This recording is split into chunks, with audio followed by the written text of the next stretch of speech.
Da, da, da, da. This hangout on air is live. Thank you for joining us. We are slightly a little bit behind schedule, but hopefully you can all forgive us. Talking about the end of the spring season 2017. With us, we have Albert, Hello. Jessica, Hi. and myself, your neighborhood Tenkun. Nick can't be with us today. He's got a special birthday party for his father. So happy birthday to Nick's dad. Happy birthday. May you be filled with great anime this year. Even though I don't know if he watches it, but you should get into it. Nick, do your job.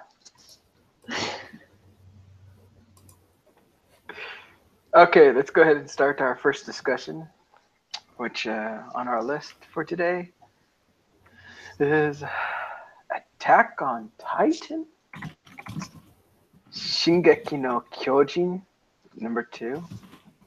The second season. It's been a year, right, since the first season came out? I think so. Or Right. more. Or more, yeah. But now we have Attack on Titan 2.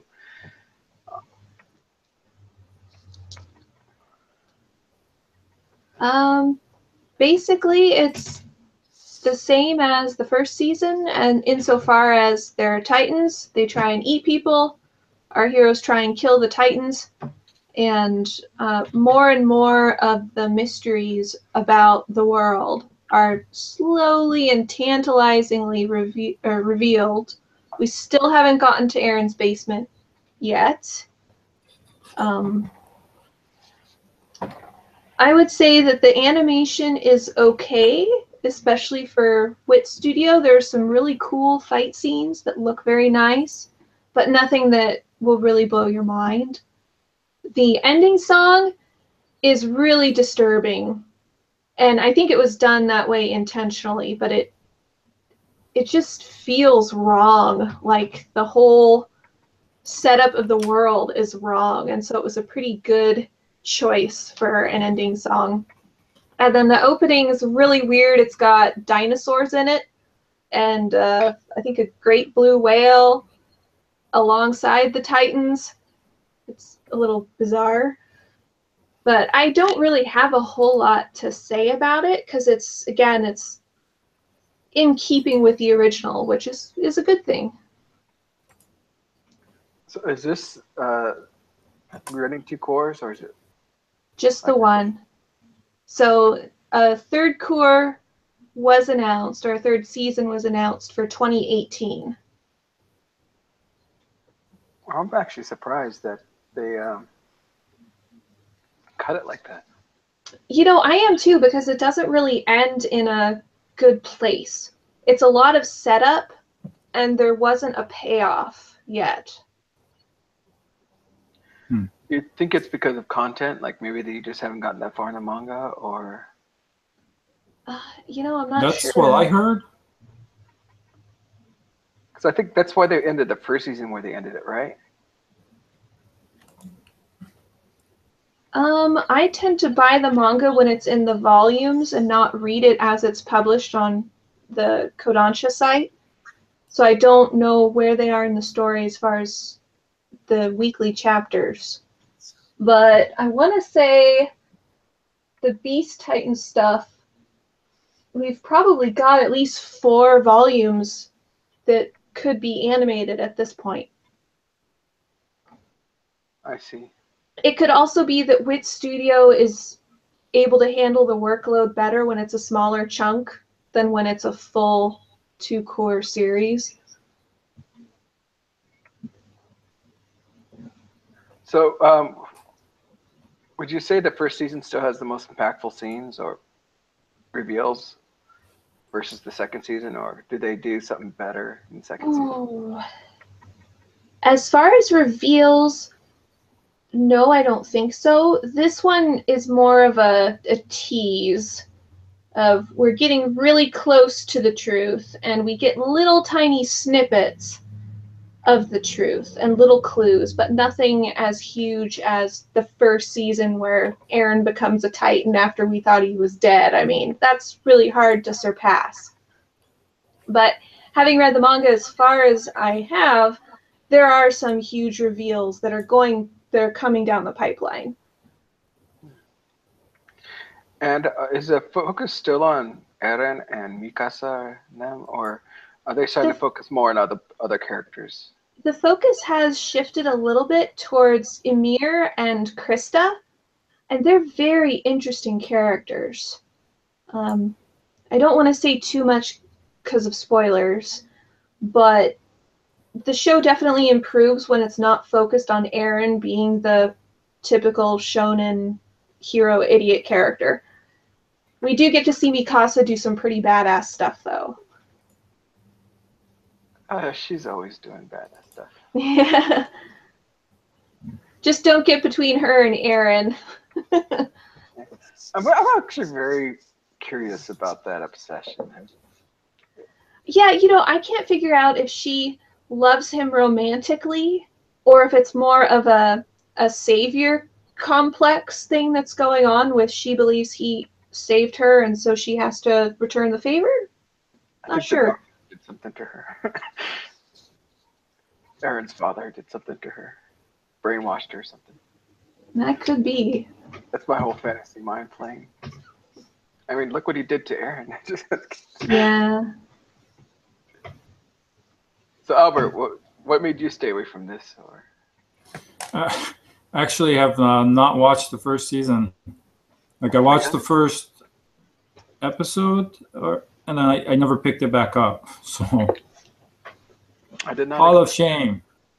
I know. I'm not being able to communicate with the kids these days. That's actually a big surprise to me. I did not expect that. Well, Attack on Titan. So I'm looking at the manga, number of manga volumes out, and it looks like they do have enough material to adapt easily into a third and possibly a fourth season. But yeah, I don't know why they decided. Well, maybe it was because of production woes. Wit Studios always has been known to kind of have problems with production, and so having another 2-core season might wreck their scheduling. So maybe that's why, or maybe the production committee decided we just need one core to give a little bump to various sales, of their manga and light novels and products, and then we'll wait another year to give it another bump. Because I still think a lot of the anime studios and production committees are essentially focused on trying to sell, materials, the original material, whether it's a novel or a manga, and then anything associated with it, and not really focused on making money off of the sale of the anime adaptation, right? So I don't know.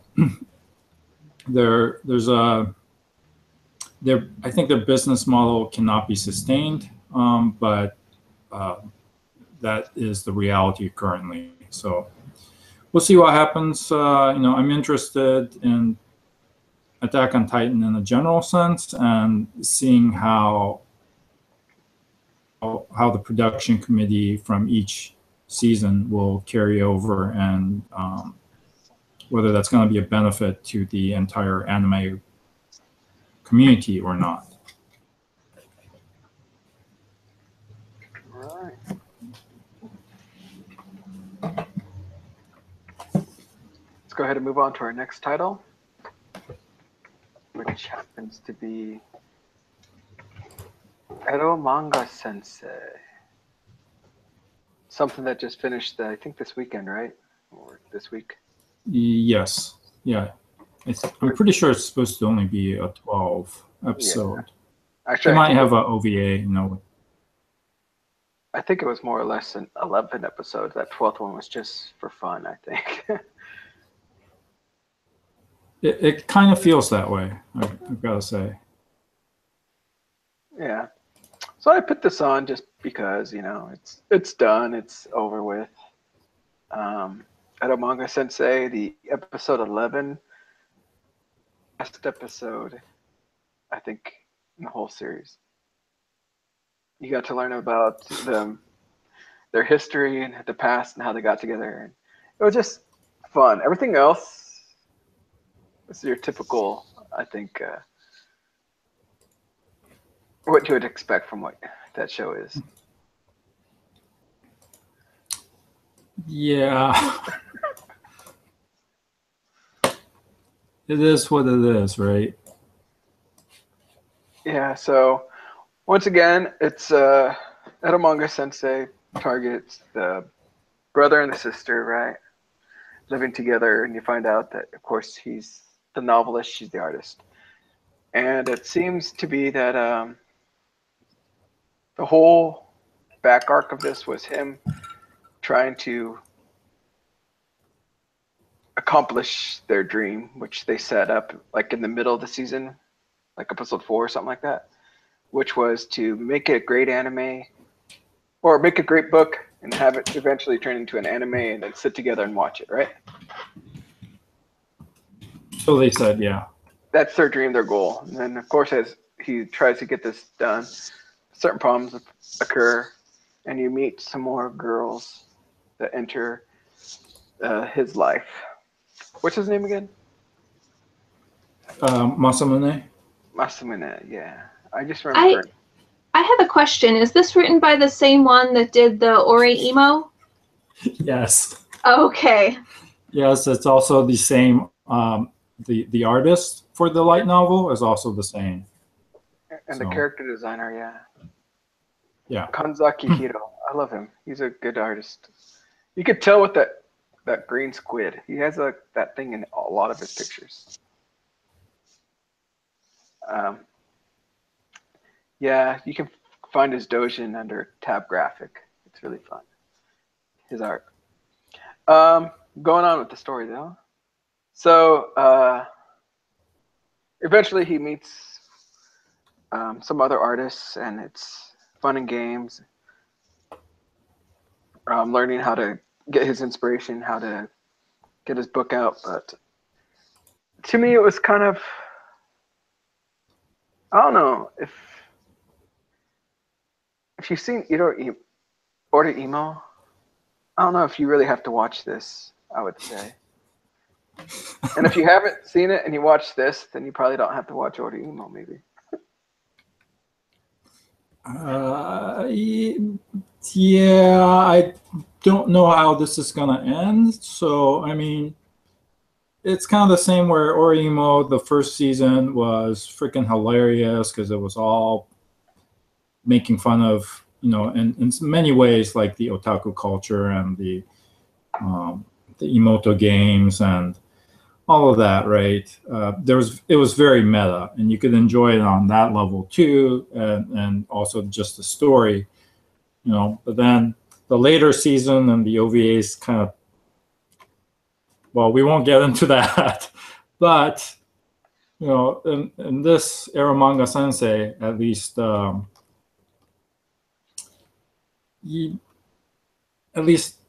I don't. The novel's not finished, and we don't know where the story is actually gonna go. And fortunately, they're not actually blood-related siblings. So, yay! Oh, that what makes you happy? They're not blood related. Thank goodness. Oh, so hopefully this will be the last of the, the Emoto animes. No, it's not going to be, but one can only hope. No. One can only hope. See.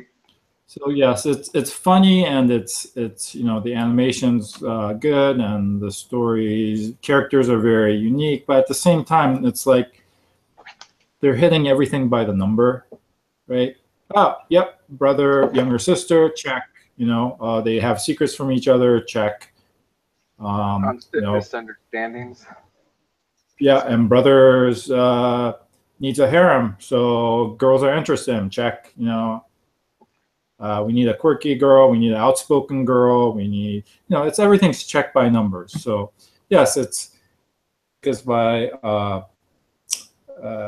the OP is by Claris, who also did the OP for OreAni. The animations are cute. Everything is cute. But at the same time, it's really fetishized and disturbing on many levels. It's like the whole gang just wanted to get back together, and then they made this for fun. So, I mean, I can't really recommend it. I mean, I guess if you're otaku, sure, but I can't really recommend this to anyone else but people on the inn. So, it's yeah. And the people on the end probably have already seen it. Probably.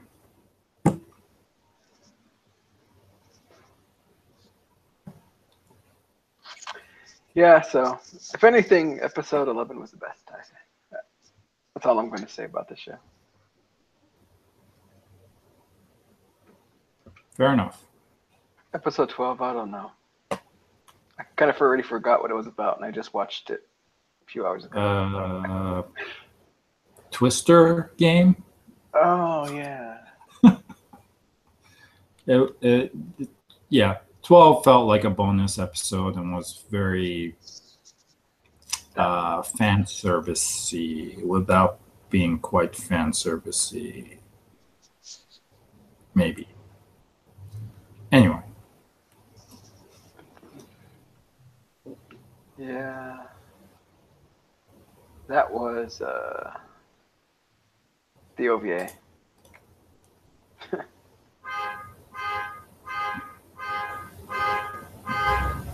Great.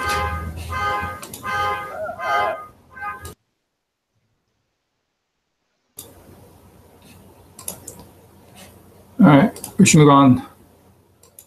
All right, yeah, let's go ahead and move on to the next title. That was Edo Manga Sensei. Next up we have is Boku no Hero Academy.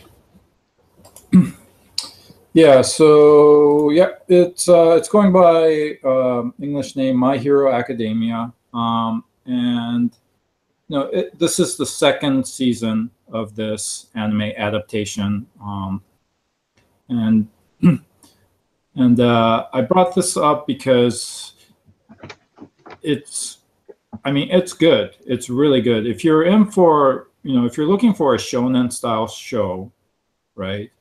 And you don't feel like watching 500 episodes of Bleach or One Piece or whatever, then you should give this a try because I think it's really well done. They set up an interesting world setting where 80% of the population or something like that developed quirks, which are essentially superpowers. Everything ranging from something super mundane that you wouldn't expect of a superhero to someone like All Might. Who is the number one hero and is essentially like the Superman equivalent of their world. And these young kids aspiring to become superheroes attend the UA Academy to learn how to become superheroes.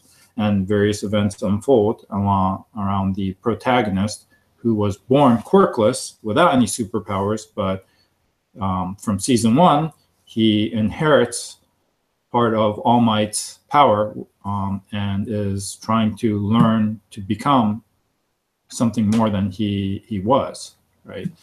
And so this whole arc with Deku, and as he struggles with all the events that happen, I thought season 1 was really fun, exciting. The superhero genre has been done before in anime, but this is like I think the only second one where they really they took it Japan took it in a different way, right? So it's not like a anime adaptation of Wolverine or Blade, Marvel properties that they've done before. This is akin to, well, we'll set up this superhero world and see what happens. So it's more along the lines of Tiger and Bunny. So I think the world setting's good. I think all the characters are good, very individual. They each show an arc. They show growth. They show change. Everything you would want from a shonen show. And the action is solid. This season starts with the school festival, but in fact, the school festival is battle royale almost. They are competing against each other to claim #1 spot. Show off their superpowers and their abilities to control that said superpowers and win against other people with superpowers. So it's broadcast. It's almost, they said it's more popular than the Olympics. And so, yeah, it's an exciting arc filled with lots of action, but also a lot of character growth. So this is one where I would highly recommend it. The thing I'm not sure about is how many episodes this season is supposed to be. So it seems like it's going on, so it might be another 2-core show. I thought it was only going to be 1-core, but it seems like they're continuing with the storyline. So yeah. It's good. So if you are in for a shonen show, if you like superheroes, give this one a try. Was the first season 2 cores or was it only 1 core? Can't remember. First season was 20. It was 2-core. I'm pretty sure. Wait, is that right? I'm pretty sure it was. Let me check real quick. 'Cause for some reason, I don't think it was that long. I'm wondering if they're just doing 1-core seasons. Oops. Boku no Hero. No, you're right. Yeah, the first season was 13 episodes. Would you say that this show tends to eschew a lot of the tropes of the genre? Of the For shonen instance, genre? there's usually an exam of some sort, or the villain. Yeah, I mean this arc certainly qualifies as the exam, right? Because they're all trying to get to the #1 spot. But I just think it's really well done, and there's not a whole lot of filler, right? And I don't see a drop in quality. It's high quality all the way through. And yeah, it does hit a lot of the tropes, but in a new and refreshing way. I wouldn't say new and refreshing, but just really well done. Okay. So I would recommend it to anyone, and see if you like it. If you like the first season, you would definitely like this second season. But I like shonen, so I'll have to give this a go. Yeah, but you definitely have to watch the first season before watching the second. Okay. Yeah. It's on Crunchyroll, right? Yes. Yes, and I think Funimation might actually be doing the simul dub.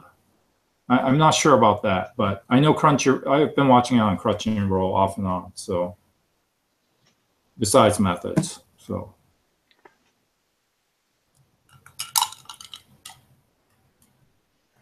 Yeah, very, very, very good show. I mean, I've read the manga, and the manga was fun as well. So. The series is really good as well. Yeah, it's solid. It's solid. Mm-hmm. But no, I think you might have said something that I don't know. It's not really true. Don't worry about it. Okay, but it's definitely a must-watch, I would say, for people. Not like the next title we're going to be talking about. Hey. God. I'm sorry. No, I wanted to love it. it's I wanted to interesting. love it, but I just couldn't. Wait, where? Rokidenashi Mahajutsu Koshi to Kinki Kyoten. What was it called in English, Jessica? It's really stupid. It's like the Akashic Records of the Bastard Magical Instructor. Yeah, I that's don't even know what that means. Just what? They should have used loser or something other than bastard. It just doesn't. It's an awkward title.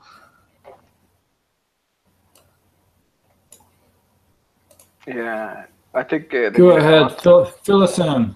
I think they made the Tank. title awkward because of Or- the forms.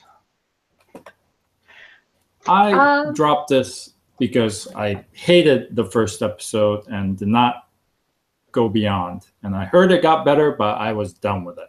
So tell me if I was right or wrong. Well, I liked the first episode, so it's probably not one you'd enjoy then. I like it. It's okay, let me back up here. It does a lot that we've seen before, but in a new way. I absolutely despise the girls' uniforms. Can you imagine being a parent and sending your child, your underage daughter, to a school that makes you wear those things? Like super duper mini skirt with suspenders with your entire midriff bare? I don't think so. And the other crime against fashion is the gloves. What the hell is going on? You've got a little cuff on the right hand, and then on the left you've got a full glove with a ribbon thing. It's just, what? What? Okay. All that aside, though. Yeah. So what about the first episode did you actually like that caused you to keep watching? I really liked the relationship between Rumia and Sisti. They're very close friends. Rumia is a princess, or used to be one, and was sort of kicked out of the royal family for reasons that are left unclear until later on. And Sisti's family takes her in and adopts her, and she's going by a pseudonym here. And Rumia has a power that a lot of people are after. And so she has to be on the down low. And what I thought was unusual is that instead of making her the main character, they kind of made Sisti the main character. And so you have a different perspective on everything that's going on as far as the basics of the story. Because usually with a story, you have the main character be the special person, the one that doesn't quite fit in, or the one that can do something that no one else can, in order to relate to the audience and make them feel special through vicariously watching these characters. But this show opted to make the friend of the main character the special one. And I really, really liked that. It was different enough. I didn't really care all that much for the teacher because I just didn't buy the whole I'm this awesome battle mage, so I'm going to teach at a school and pretend to be an idiot thing. But when he really gets down to it, he's not a horrible teacher, and the kids actually like him. The one criticism I have about this show, though, is that it tends to recycle the plot of evil person / organization wants their hands on Rumia's power, so they kidnap her thing. And so they rehash this story about 3 times during the whole season. But what I do really like is the character development with Sisti and Rumia. There's a lot of it going on. They really grow. They come into their own. They wrestle with their demons. And that I could really appreciate.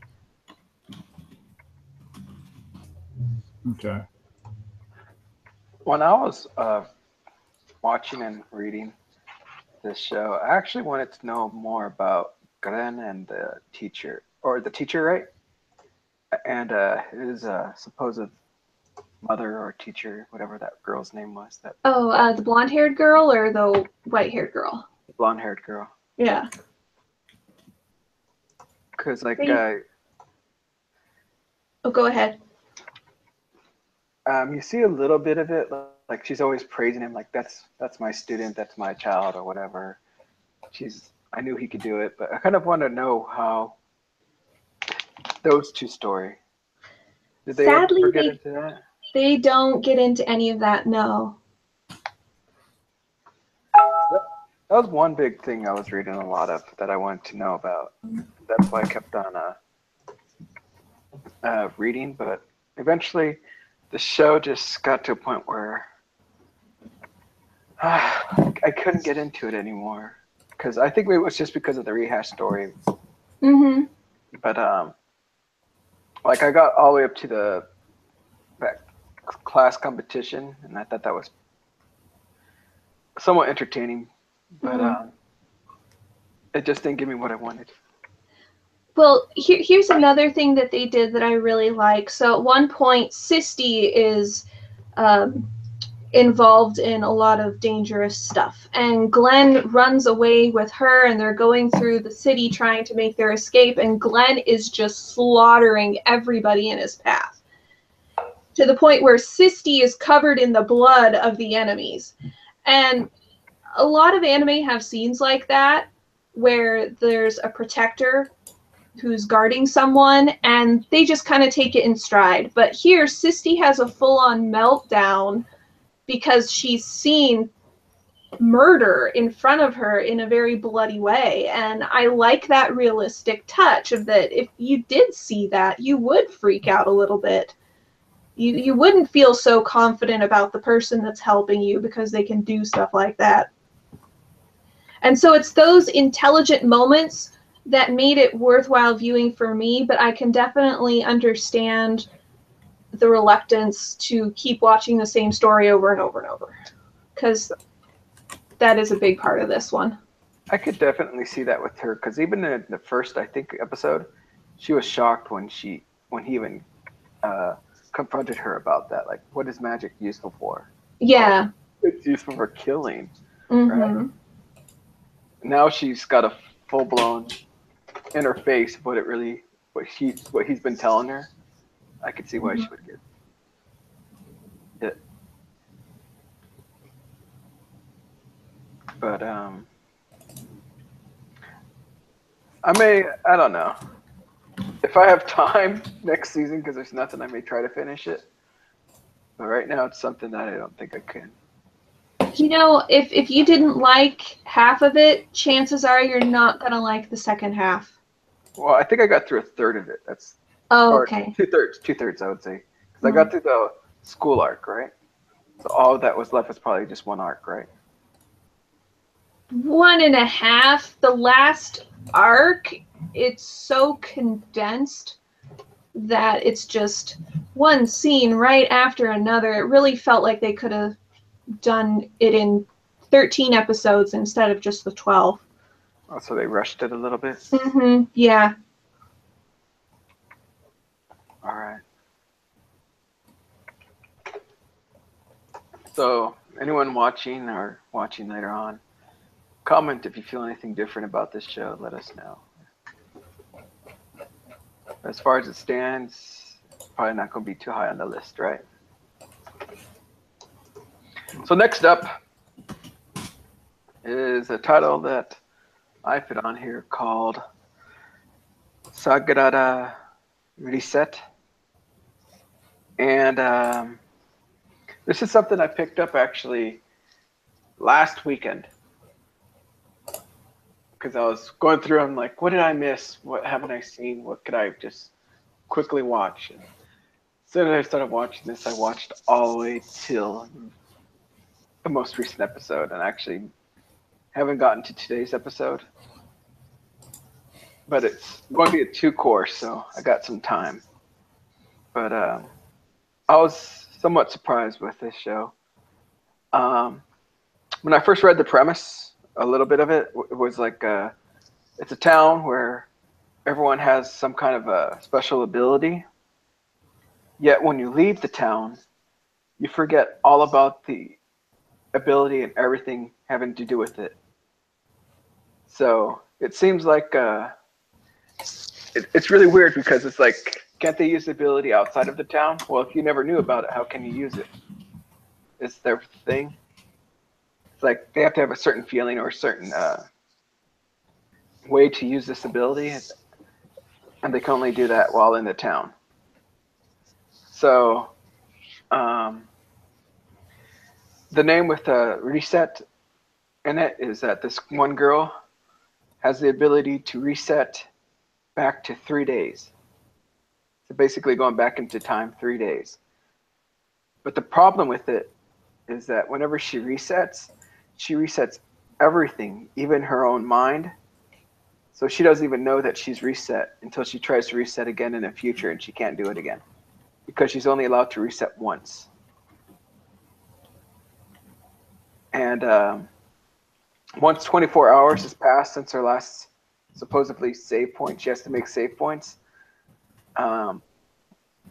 She's able to make a new save point, and then again, after 3 days have passed, she can reset back to that reset point. So that's the whole thing with her. And then you have the boy who ends up having the ability to keep every single memory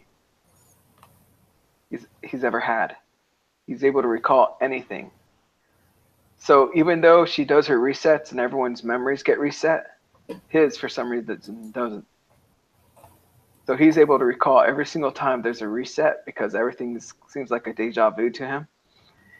And it's kind of So that's his power of Yeah. recall? Yeah, Okay. just remembering. And it's kind of interesting because what he does is he doesn't change anything. He actually goes through the whole day reliving everything exactly as it was because he doesn't want to change anything. And the story is when these two finally meet each other and he finds it useful and he wants to kind of use her in a way. But their personalities are just so weird. And that's kind of why I'm watching it, because of how they are.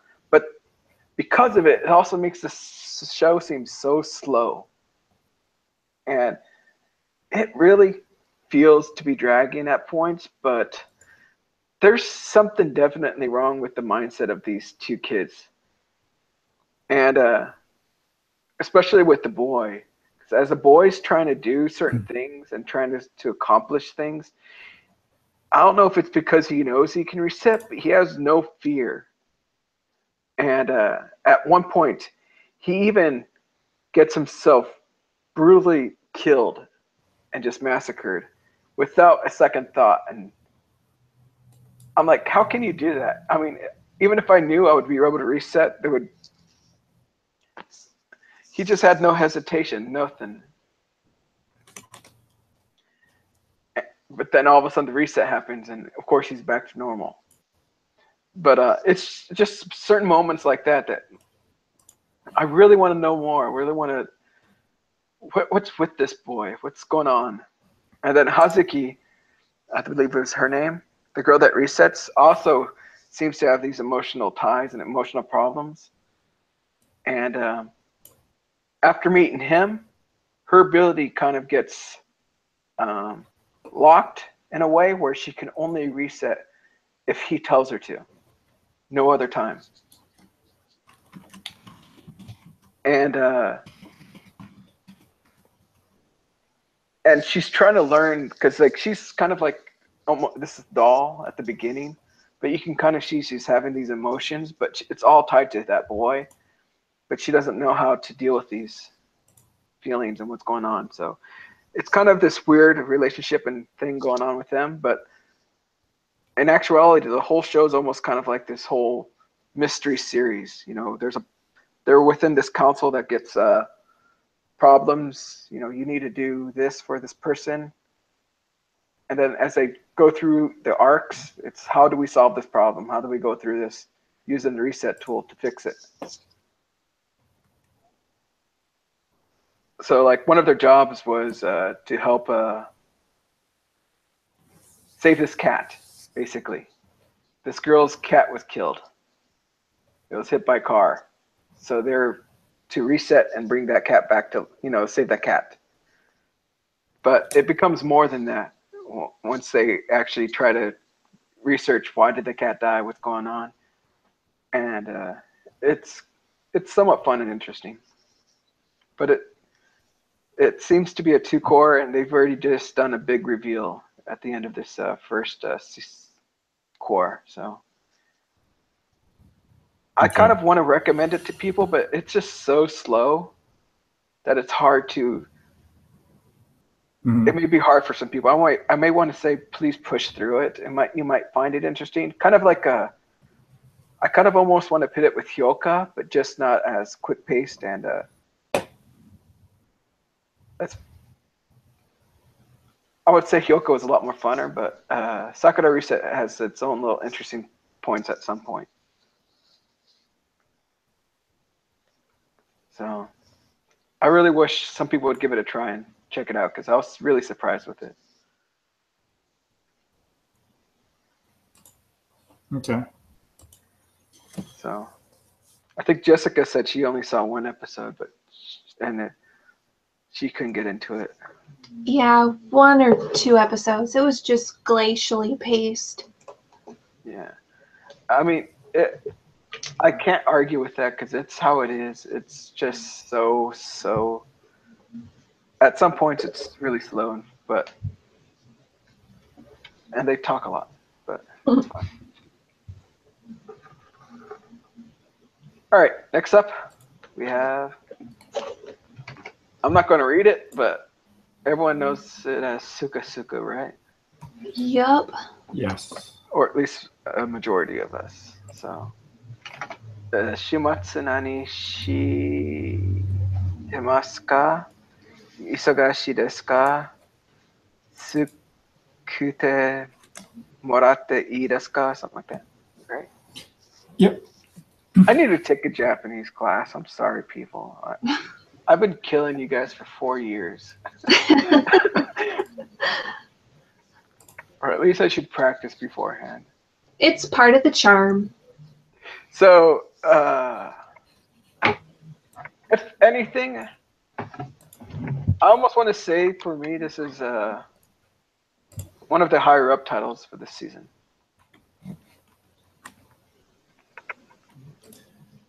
Yeah, I mean it's certainly opening sequence. So I guess back to story-wise, it's based on a series of light novels. I think it's adapting the first series, which is 5 books, into this. And the setting is interesting because you meet the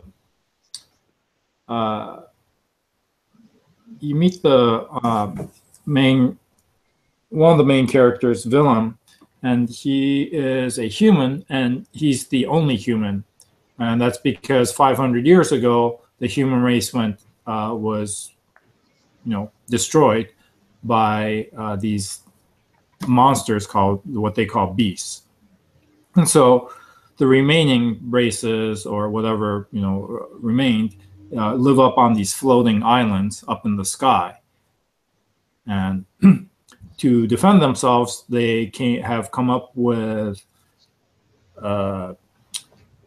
unearthed some of the weapons of the previous heroes, the human heroes, and they call them dug weapons because they dug them out, and they have created what they call leprechauns, all these girls that were created only to fight with these weapons. So they are essentially weapons themselves, right?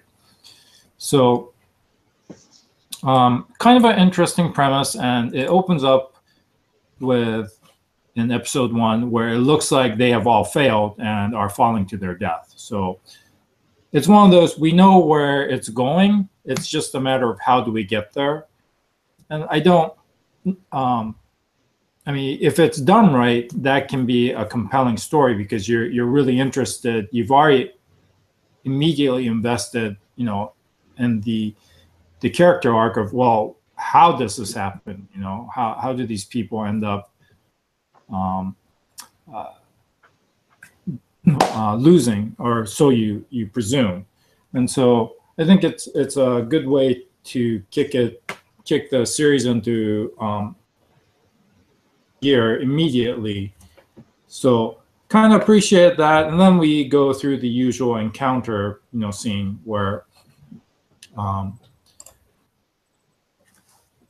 Kutuli, the blue-haired girl there, is wandering town and on one of the islands, and Willem befriends her and plays tour guide to her without knowing anything about her. And so that's their chance encounter. Later on, it turns out Willem is, it's explained that he's the only human. He gets a job as the leprechaun's caretaker, and he learns a little bit more about what has happened in the 500 years that he was asleep. Hey, Nick. Hi. We're just discussing Sukaska. So yeah. Yeah. So I thought it was an interesting introduction and kind of an interesting world setting. And there have been several twists that was not completely unannounced or unforeshadowed. You could kind of see things coming. And the big reveal happened in episode 10 to 11. And so there's some, we're definitely heading into a climax. So that's kind of the overall story, I guess. I know, Jessica, you've been watching it, right? Mm-hmm. Yeah, I'm all caught up on this one. Yeah. You know what, Albert? You mentioning that first episode and how it started. I honestly forgot all about that. Me too. Really? Me too. I didn't forget that. Really? Not for a second. Yeah, it wasn't until I went back and saw the first episode again because I was looking for something that I saw that scene again. I'm like, oh my gosh, how did I forget about this? I don't understand how you guys forgot about it, because that was the interesting part, And so, but at the same time, yeah, it was such a minor introduction, right? The scene lasts like a minute or two, and you're like, what's going on? Why are they all falling to their death? Who are these people? Why are they all injured? Why is the ship blowing up? All these stuff going on, and then you get into the story. And I kind of see why they did that, because the first episode is essentially, two people meet and are, they wander around town. It's kind of boring, So, like I said, it's not necessarily a bad way to introduce things, knowing where you're going, because that's happened in some other shows that I've watched, not necessarily anime, but a prime example in sci-fi is Babylon 5, where what happens to two of the main characters, Londo and Jakar, but you have no context as to why it happened. And so it's the reveal of the why, the character motivations that you find interesting. Unfortunately, Skuska, I'm having a hard time believing in Willem and his motivations and his feeling towards Kutuli. So I have a fundamental disconnect with that, and so the romance angle just doesn't work for me. But everything else, I find interesting enough that I'm watching, but I'm not entirely sure this is a show that I would go back and rewatch. The romance is a little weird because they spent so much time showing that Willem looks at all of these leprechauns as his kids or daughters or his charges. And right. So really, you wouldn't start a relationship with your daughter. And so, yeah, it took a little bit of rewiring in my brain to buy it. But one of the things that helped with that is episode 10 was done from Kotoli's perspective. And that really helped with the romance stuff. Well, I have no problem with her viewpoint, right? It's completely believable from her, like why she would fall for him. I'm having just a hard time with him, you know. And he has a lot of baggage, right? Because he's the only human. Yes. He failed to save the world 500 years ago. He's trying. His body is busted up. He was petrified for 500 years. All of this stuff. So he's got a lot of baggage. I just don't really see things happening. But we'll find out next week when the last episode drops. I have to wonder about that though, because this show pulls its punches all the time. I mean, seriously, how many times do we think that one of the girls was dead or somehow some catastrophic thing was happening, and then for the show to completely backpedal and go, no, no, no, everyone's fine, it's cool, totally all right. And that drives me nuts. Now I want tragedy, damn it. That's what character growth comes from. I mean, I know what you're saying, but at the same time, I think it was like we were kind of looking from Wilhelm's mindset, like, oh no, like the worst has happened, and I think they were just trying to sell that a little too hard. That's a good point. But yeah, and just like what we were kind of saying earlier, I absolutely get that, like, he treats the younger girls as like his daughters, but the older ones he kind of, doesn't treat as much as daughters, like a little more so like colleagues, if you will. But like I'm actually a little fuzzy on their names right now because I didn't join at the beginning, but I know there's like the trio of the girls who go out and fight, and those ones he doesn't get too fatherly with, in my opinion. But well, Nephrin he snuggles with and takes naps with. And their relationship's pretty platonic, I would say. And then the other girl, the cat-like one, yeah, her. She's just a total prankster. Yeah. Yeah. So I don't think he has the daughter relationship with her necessarily. Mm-hmm. But he certainly did try to distance himself from forming relationships with these girls.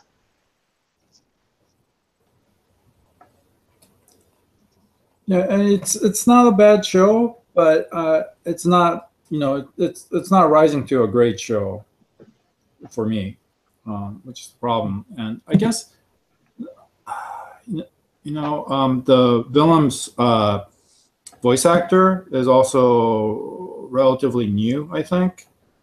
I don't really recognize his name. So it could be that some of that inexperience, it might be his first. Actually, I could look it up here.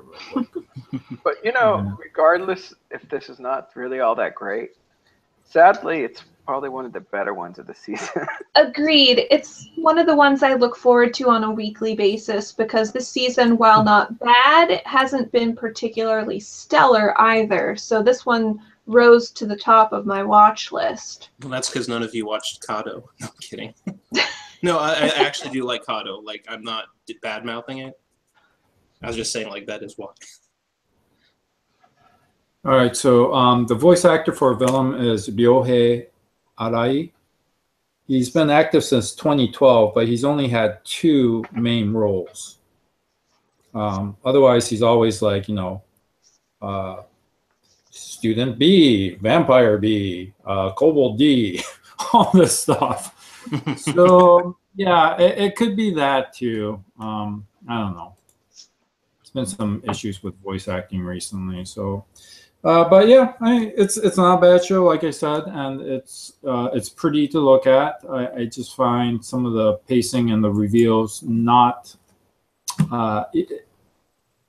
It's because I could see it coming, right? So there is a problem for me that I've already figured some of it out before the reveal, and so it's like, oh yeah, okay, it's predictable to me, but that's because.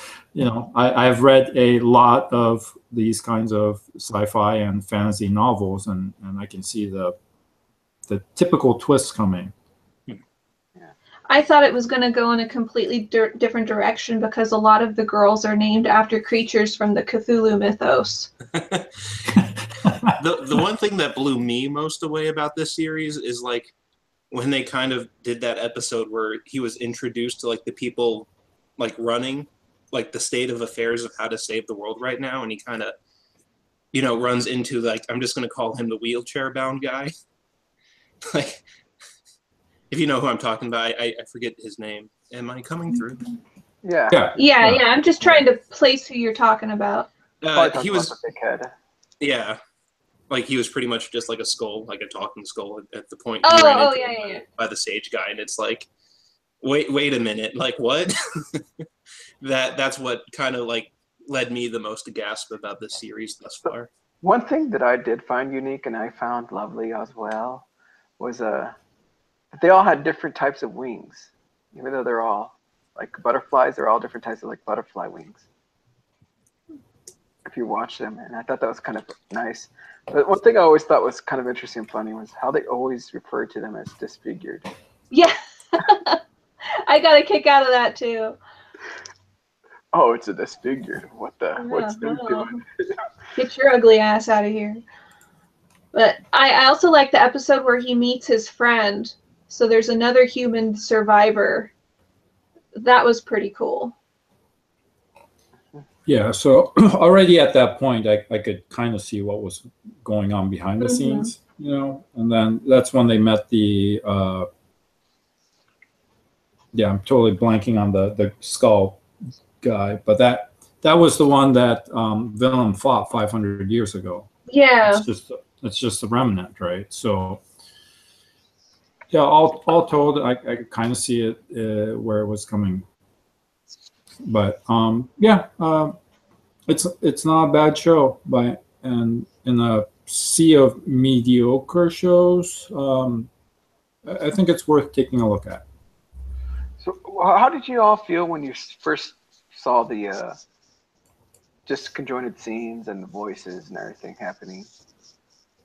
Quickly. I was impressed that they actually got a child to voice those instead of relying on a high-pitched actress. So I gave him props for that.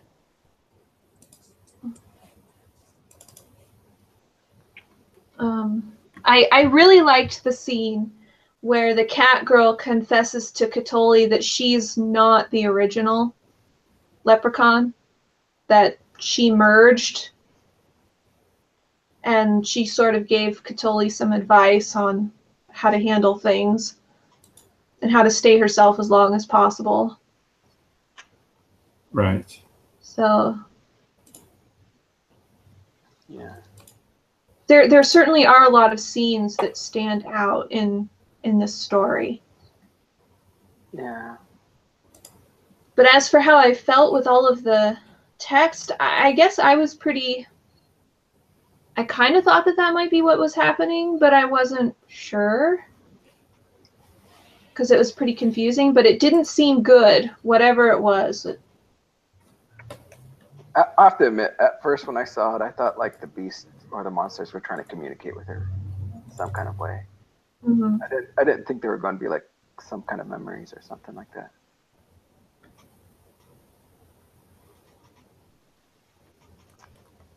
Well, that's a Suka Suka. Next up is something I actually want to finish. It looked really pretty. Grand Blue Fantasy. Oh, yeah. It had this kind of like pastel feel to it when I first saw it. Oops. Yeah, so... what? Sorry, the cat just fell on me. I see. So yeah, Grand Blue Fantasy. This was I think we covered a little bit of it last season. So what happened was they released the initial 2 episodes season, and then they announced that the actual series was delayed until this season, the spring season, because of certain probably production problems, right? And so it was probably a good call on their part. It's based on a very popular mobile game, app game, called by the same name. And, you know, it's got, the artwork is really nice. I played a little bit of the intro, but it wasn't really appealing to me. But I can certainly see its wide appeal. It's, you know, typical JRPG style game. And so they did an anime adaptation. The adaptation is done by A1, I believe. Yeah, A1 Pictures. And A1 Pictures, for those of you who don't know, tend to take on multiple projects during a season. I mean, but at the same time, sometimes their projects are not of good quality, you know. And so they probably got a little bit they overcommitted, and so they had to push this back to this season. And it's not like this season was easy for them either, because A1 Studios had, I believe, 3 other they did Eromanga Sensei. They also did Saikano. Had this Grand Blue Fantasy, essentially. And so they're busy studio. They've been criticized a lot for some overcommitting and then putting out very mediocre. But overall, you know, the first 2 episodes I had some issues with, but I was willing to look past that. And then after finishing all 12 episodes this season, I can't really recommend it.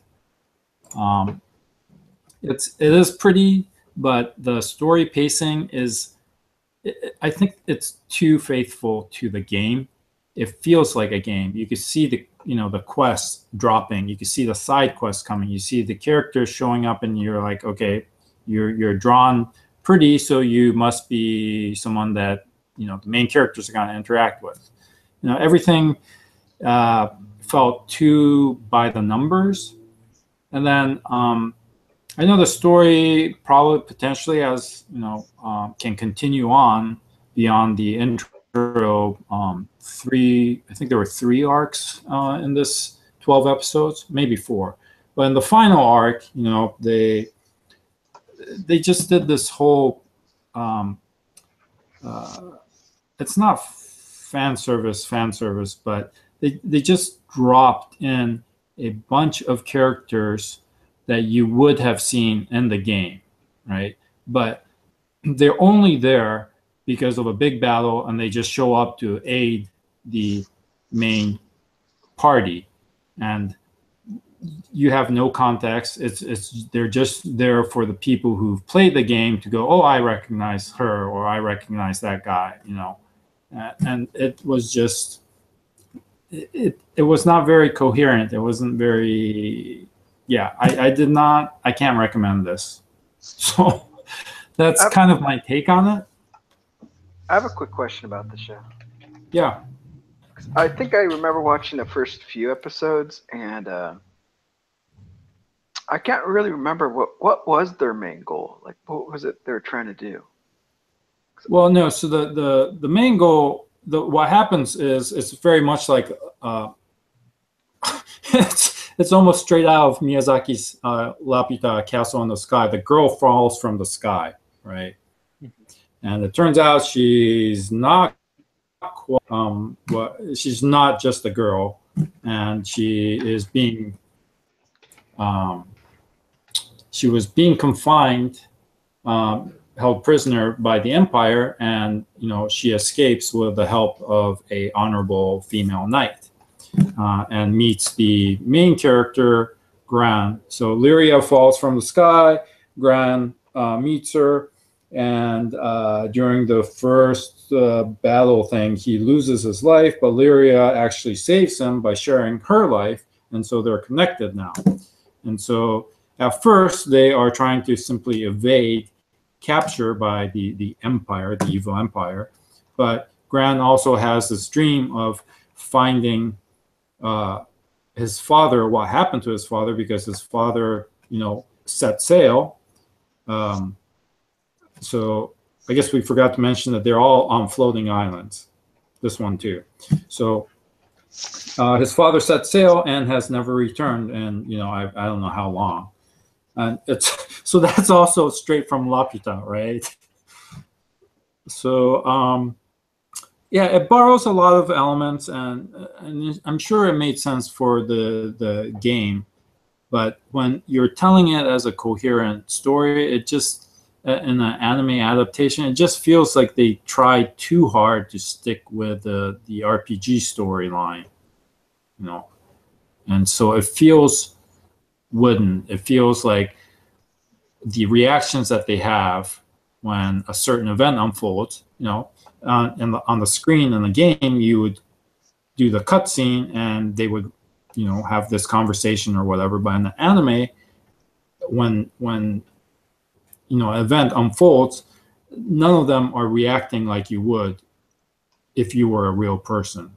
So it jarred me out of the plot, the story, and yeah, I did not think they did a good job adapting it as a standalone.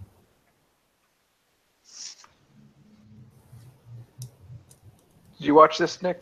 Aren't you into the mobile game stuff? Yeah, I've actually haven't been able to finish it because I got pushed back like 3 weeks in viewing, so there's only a handful of shows that I've watched to completion, and others that I still got to pick up from like episode 7 on. But what actually I didn't know about this is I knew it was based off a game, but just kind of watching it, I actually thought it was something more like PlayStation side. I didn't actually realize it was a mobile game based.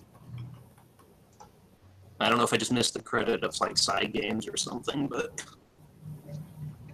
yeah, I mean, I was really impressed with its art style too. I do kind of know what Albert's talking about. Like it kind of drags on at times, and you wish just to get going. But then, like sometimes the characters are able to like shine through and be interesting, but the pacing is a bit off in my personal opinion. But I still kind of like it from at least the episode like 7-ish viewpoint.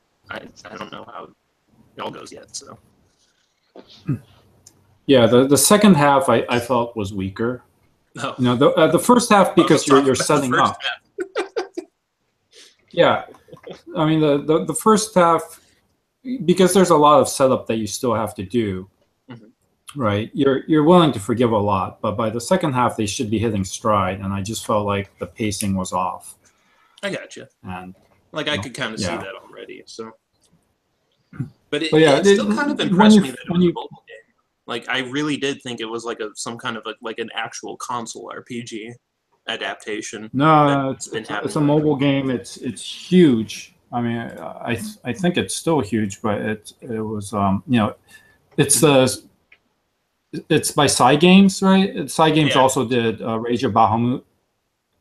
Mm-hmm. So, but here, yeah, as of March 2016, the game was downloaded 10 million times in Japan. So, yeah, very profitable for Psy Games, and it's still continuing as far as I know. I liked it a lot better than that other most recent one, Chain Chronicles. Like that thing was just kind of a mess in my opinion. And that was very clearly a mobile game. Yeah, that was awful. That was last season. Yeah.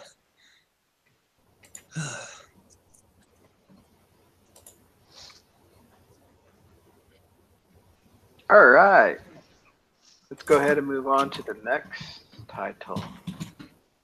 Anyone about talking about love? Renai Bokun, or Love Tyrant, as they have it on Crunchyroll, right? Mm-hmm. So I watched. Yeah, I was just watching this. I read the manga back in the day. Never read all of it, so a lot of the ending was new to me, so it was kind of still fun. But it's a lot of it's you're big what do you call them? Rom-coms, right? Romance comedies. Um, where I would say the middle arc was probably the best with oh man, can't even remember their names now. Nick, do you know their name? Yeah, Guri was the Cupid, Oh, I know. and Yeah, give me a second. I just finished watching the last episode. Akane was the redhead because her hair was red, so Aka. Yuzu was the blonde-haired one, and those were like the main cast. He had the sister Aqua, and then there was like the pink-haired Shikimi, I believe. Yes. So, in a nutshell, at the very beginning, Goody is an angel, Cupid, basically, to be exact, and using her death note, or sorry, love note, she can write down the two names of people, and then they kiss, and they're eternally together in happiness. They'll be forever, right? We went through all this, I think, at the beginning, right? Mhm. I know gets involved with them. Akane gets involved. Yuzu becomes involved. So, That's the one guy I didn't provide the name on. I think I did the roster of the girls. so continuing on, it's a lot of just comedy between Judy and Akane. Akane, the yandere character, doesn't want anyone touching him, getting close to him or anything, and even gets upset with Yuzu, her sister, that gets close to him. And Like stepsister, but yeah. yeah, then everything changes once what's her name, Shikimi. Shikimiya enters the fray, and she's like the whole. She stirs everyone and tries to cause problems and such. And then you also get into the family matters of Akane and how she met Aino and fell in love, which was a decent story. I've been told by our friend Mike because that the manga told the story better, but in regards to the anime still did a decent way of telling it. So it wasn't like terrible that he was raging about it, but he said it was decent. So I never read that far into the manga, so I didn't know, but it was still pretty fun. But it seemed that that arc with Akane was the best arc for me.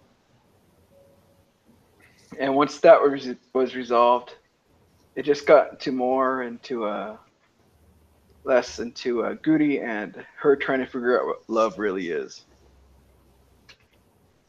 and such. But the comedy was pretty fun for me. It's simple comedy with the I know, sorry, being the straight man to the jokes and everything that's going on. So you got a lot of that back and forth. Then, of course, the craziness of Yonda character going crazy on these people that can't die because of the love note made them all part angels and stuff, so they can't die at all. But Oh overall, my god. I would say it does require a certain type of person to really enjoy the show, and I just happen to fit into that. Nice. So it's fun. It's really good. I know. I'll let Nick talk about it because I know there were some parts that probably bugged him, right? Not quite. You know, I remember this thing early off being like compared to like Dokuro, and I thought there was a staff connection, but I don't think there is here. Um, in the sense of that, it's like the first episode packs so much humor into it. It just gets the whole show rolling. And I really do like the first episode a lot more than the arcs that later develop. Because like when it starts mixing its storytelling with the crazy zany antics, it just doesn't carry as much of a punch as the first episode did. So while I do enjoy the series, I just wish that like one didn't clench it as much, and they like balanced it a little bit more throughout the series. But yeah, episode 1 was good times. I would like show that off to a bunch of people, and they'd get really crazy into the show. I'm like, the rest of it's not much the same. Like, it is much the same, but not like how episode 1 packed it in. So I'd say check out episode 1, and if you want to continue watching the series, go right on ahead. Just know that, to me, that's still like the best episode, and everything's kind of just a little more subpar thereafter. But yeah, I mean, I do enjoy some of the rom-com moments that happened in it. It's just, I was just a little personally upset that, because like my biggest thing with Dokuro was I really, again, liked episode 1 a whole lot, but to me, the rest of that show was just like trash. Like, I did not like the rest of Dokuro. I just liked episode 1, and that's not true with Renai Bokun. Like, I actually like it to some extent thereafter. Like, it just didn't like jump off a cliff afterwards. So. I do have to warn. I just now remembered. So, Guri loves BL. So a lot of her pairing has to be yeah, 2 guys. So there is a lot of guys kissing and stuff. And there's like so much that I don't want to say just because it ruins like a whole lot. But Guri to me was always like this confusing character because she's like the character that breaks the fourth wall a lot. She's like dressing up as famous other characters or assuming famous other roles from other shows. And it's like they didn't really kind of like she's very confused about that concept of love. And it's like sometimes she just like steam power like storms straight ahead with stuff and then kind of goes, oh, I really don't get this like later. And it's like her character just felt all over the place, and not just because she was like, you know, dressing up as other characters and just being the general almost chuny kind of a character, but she was the hardest one to get a read on for Akane and me as well. The third sister, Shikane, whatever her name was. Shikimi, yes. Shikimiya. Shikimi. Shikimi. I'm going to add it ends with an I, dude. There's no ah. I just have to add that. I'm sorry. Okay. But with her, I thought adding her into it kind of changed the story a lot because with the other girls and their whole love romantic play, it was really pure and really played on that funness and pureness. The adding of that character because it kind of brought this, like, she was kind of like this darker plotting character who would, I always enjoyed how she would try to kind of weave scenarios in her favor just to be interesting to her, and I think it did bring a lot of balance to the show instead of letting it just go off the wall in the direction it was going. Like, I really do appreciate her character. Well, she was needed, but just some of the things she did was just so oh, I see what you're saying. Yeah, she's an extreme one. And so implied, big time. Like she's sitting on top of him, rubbing the steak in such a way that you're like, oh my gosh. Yeah, she is not a bashful one, not at all. So that may rub some her people. Her eye art are usually like heart pupils constantly. So that confused me in some scenes because you're like. Because sometimes she has normal eyes, and sometimes she has those eyes. And then when she has those eyes, I'm like, wait, did she want those eyes, or did she want the normal eyes? They just forgot it. But yeah, it's just craziness. So I don't know about recommendations for it. What about you, Nick? Like, what would you say you have to watch if you wanted to say something? You would recommend this? I mean, again, like if you're in that vein, I know Dokuro's really old and probably not a lot of people have watched it. I don't know if I think you can watch it on YouTube, I think. Yeah, but I just meant like as far as like what other titles you would have to like this. Probably that other Pandora show that came out that was like Ghost in the Shell mixed with whatever that weird Pandora show. Like the comedy is not the same in that as this, but it's again like, you know, really off the wall zany stuff. So, but I would absolutely recommend just always to check out episode 1. Like you don't even have to watch the rest of like for this show in particular, not like every show watch episode 1, but this one, I got so many people laughing and they got really into the show, and it's like, yeah, the rest of the season doesn't go this way. It's still decent, but it's just not like episode 1. So I'd say just watch it. Like, don't commit to the whole show. Just watch it the once, laugh along the way, and then be done with it, or watch a little more till you're done with it. Yeah, and I will say this for some people, because there is that little sister that you kind of would think would be a love interest, but they don't play that card really. So I was kind of happy for that, because that little sister in your harem. Yeah, the little sister and the what was the penguin's name that always like attacked her? Like Nicola or something? Like I thought it had like almost my name, like Nico Bolas or something. I don't know. Yeah, that penguin was so weird, and it's funny because they would do these dubbing for this penguin as a talk. And after every single sentence it says, it's like that's what the eyes are saying, because it's like they would spell out his dialogue on the screen and then have to put a note in afterwards, or so his eyes suggest, because he didn't actually talk. So like, yeah, this show's funny. It's got a lot of comedy in it. Just at times it tries to focus on its story and holds back on the comedy, and it's like, so there is a mix at play here. It's just, I don't know if I was like the most impressed with the mixing of story to comedy ratio, but it's an enjoyable show. I liked it. I had other people watching it, so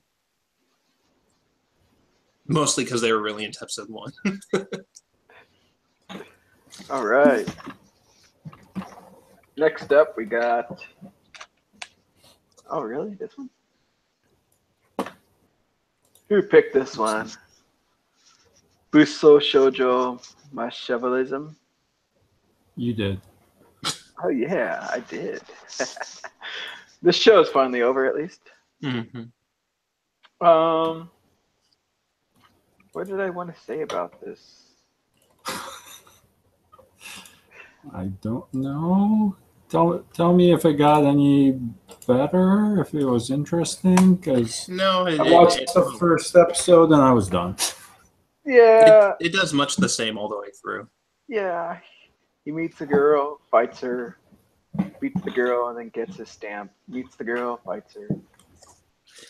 And but the thing I did like at the end was at the very end with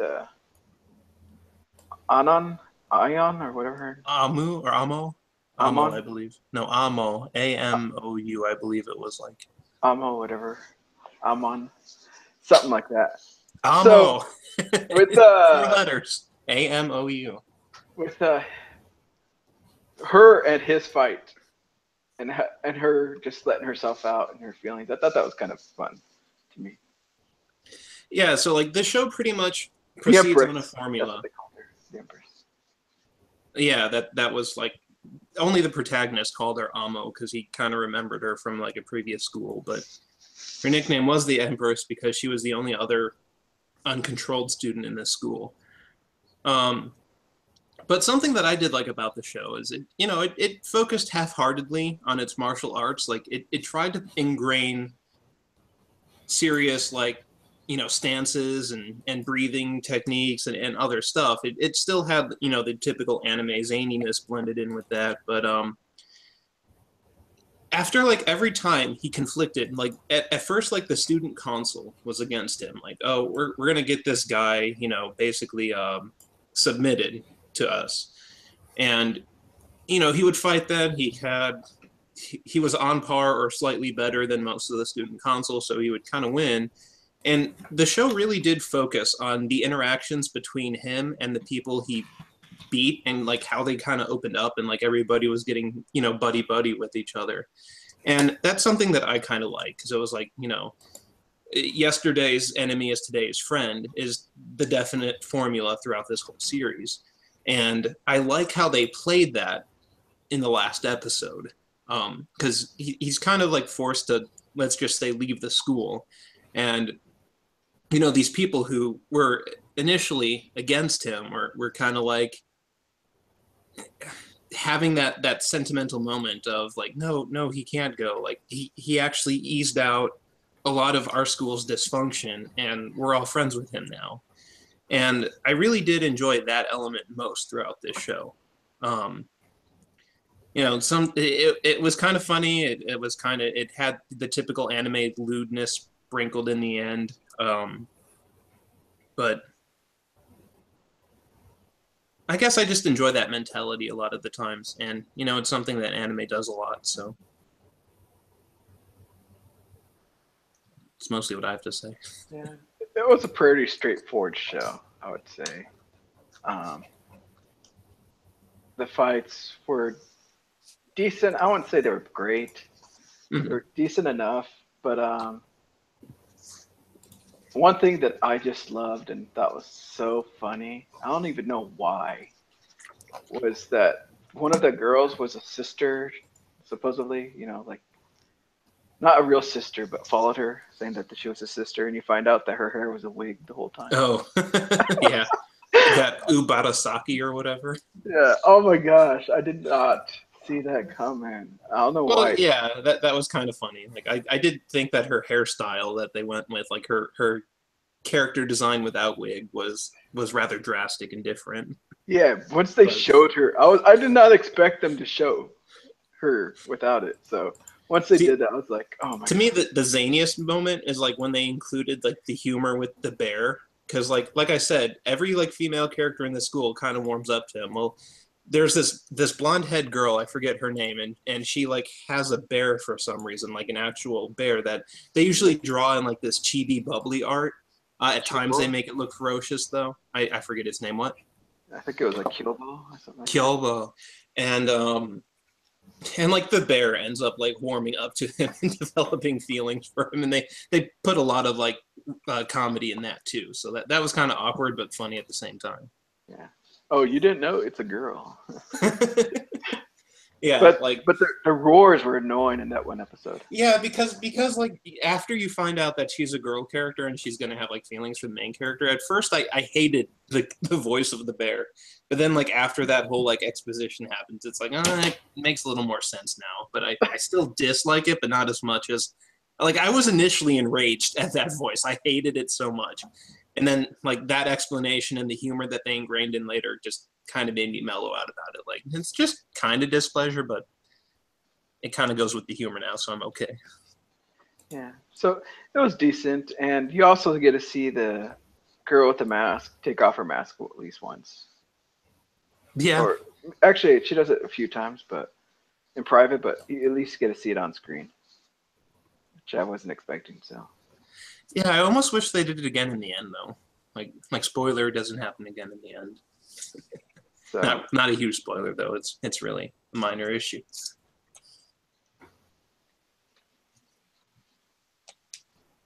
but yeah. So that's that show. Fun, fun, fun.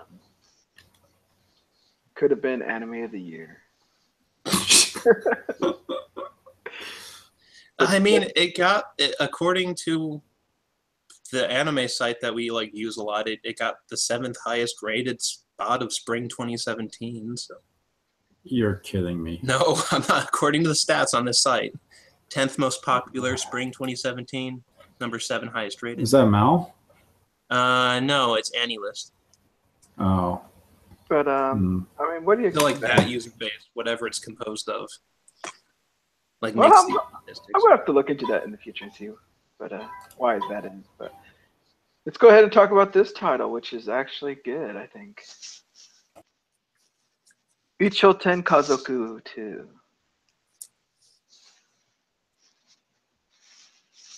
Jessica.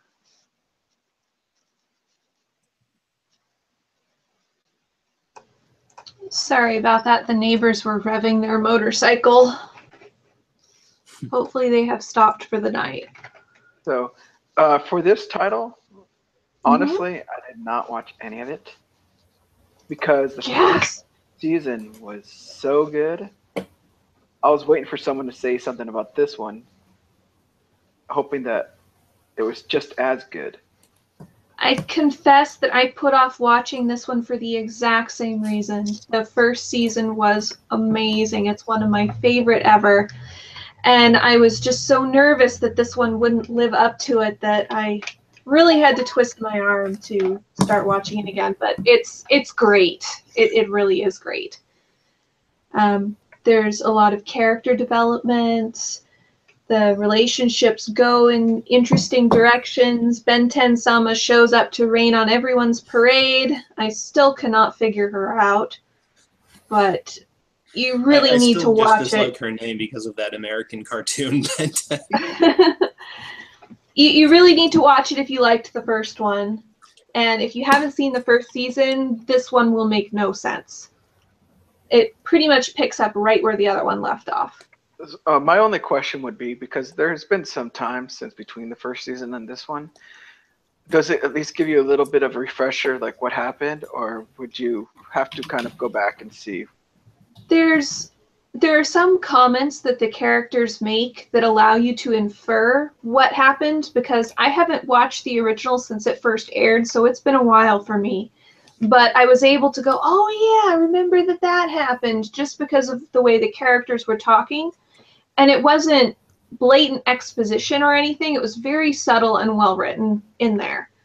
So you go, oh yeah, I remember that. So it's pretty user friendly in that way.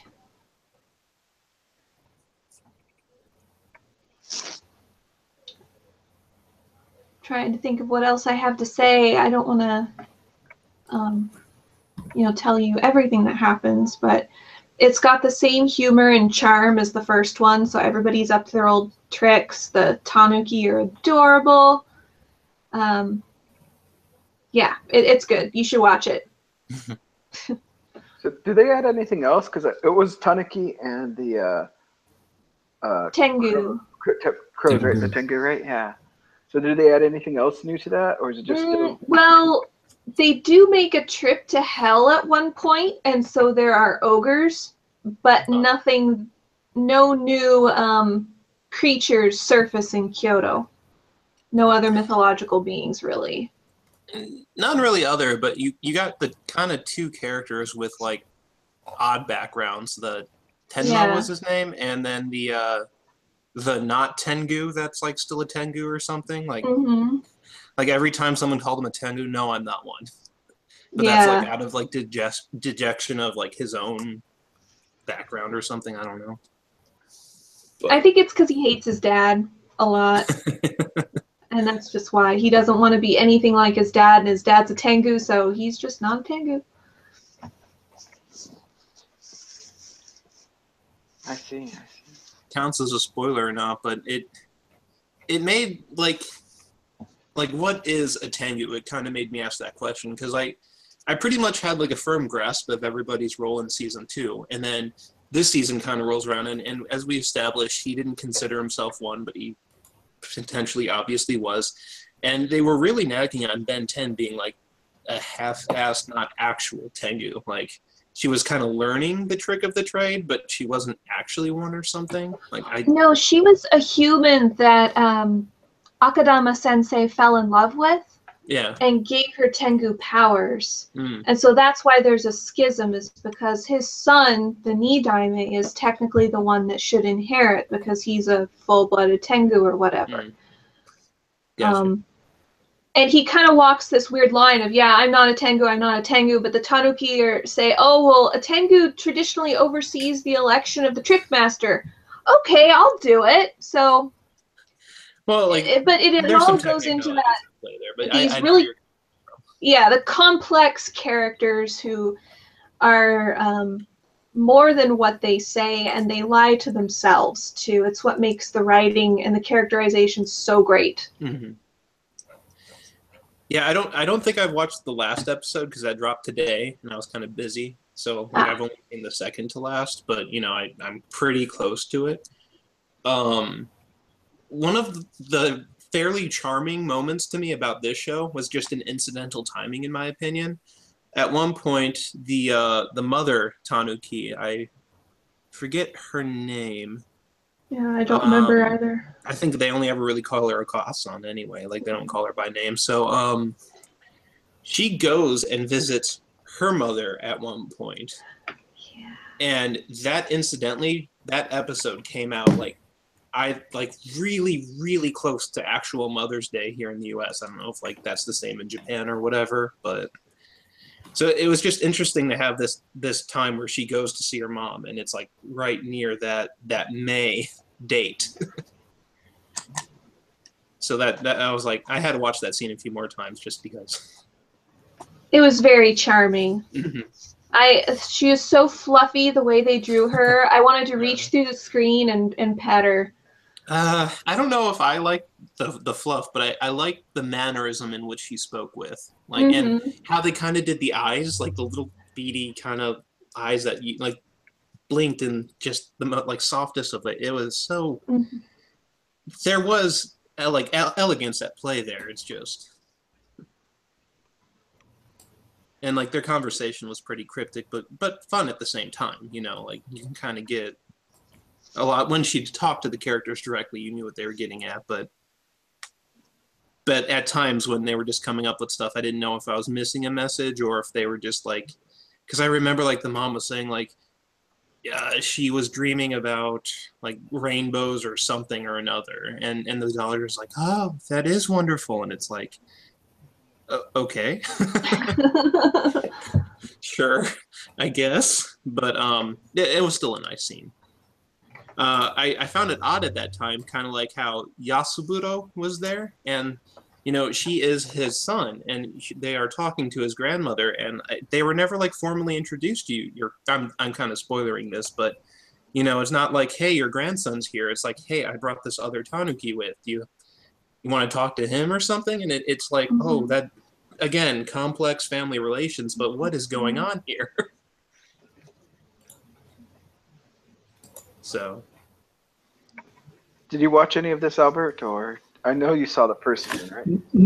Yeah, I saw the first season, and so I haven't had time to watch the second season, but I fully plan to. I mean, the first season was fantastic. You know, everything about it. I really enjoyed it. PA Works did a great job. And I mean, for one, the characters have a lot more depth, you know, and I think it's because of the original source is an actual novel, a 3-part novel. So at some point, PA Works may decide to work on the third one, which is not out yet. So you know, it's written by a novelist with actual skill, unlike these light novel hacks. So. The depth of character is just amazingly complex, you know. So yeah, I do plan to watch this. I just haven't gotten around to it.